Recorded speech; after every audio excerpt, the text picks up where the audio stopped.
Okay, just finish this chapter up. This is basically just taking what you did in the last couple of chapters and putting it all in one space. So I would recommend putting this in your notebook because it's kind of all the information from the last 2 chapters about rules of exponents, and you're going to be adding to it each week. So like this one, we're going to add to these, and then these right here. So all different, and it's just going to be spending a lot of time working with exponents and figuring out what you're doing with each one. And so I think you're also going to be kind of combining some of the different exponents. So this one is 6 to the negative 4 and 6 to the 4th. And we can do negative 4 plus 4 is 0, and that equals 1.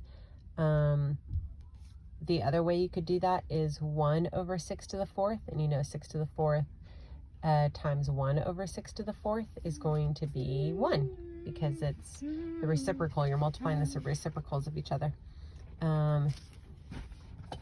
Similar here, or this one is 4 to the negative 2 to the 2nd. We're going to multiply those two, so it's 4 to the negative 4th, which is 1 over 4 to the 4th, which is 1 over 256.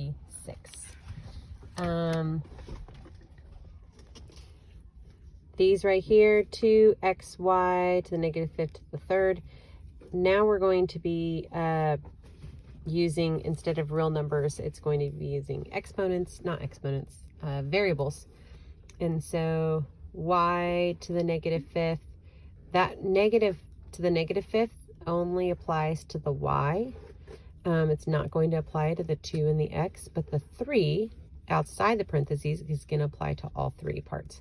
So it's 2 to the 3rd power times x to the 3rd power times y to the negative 5th to the 3rd power. So we know negative 5th to the 3rd power is going to be y to the negative 15th. This is going to be 8. X cubed can't be changed. Y to the negative 15th. Then you can go ahead and put that, you can do the exponent of that, which is y to the negative 15th is the same as 1 over y to the 15th.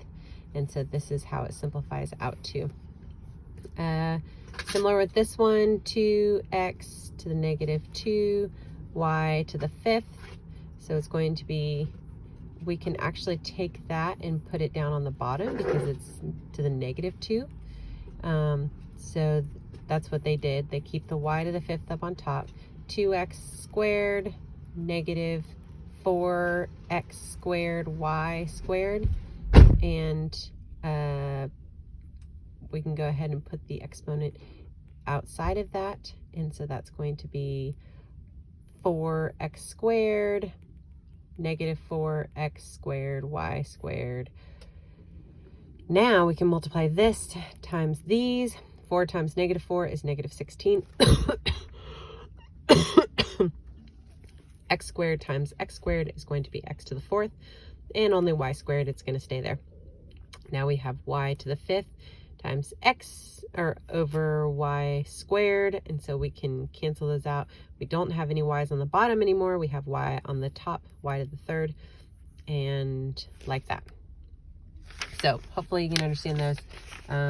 Let me know if you have other questions.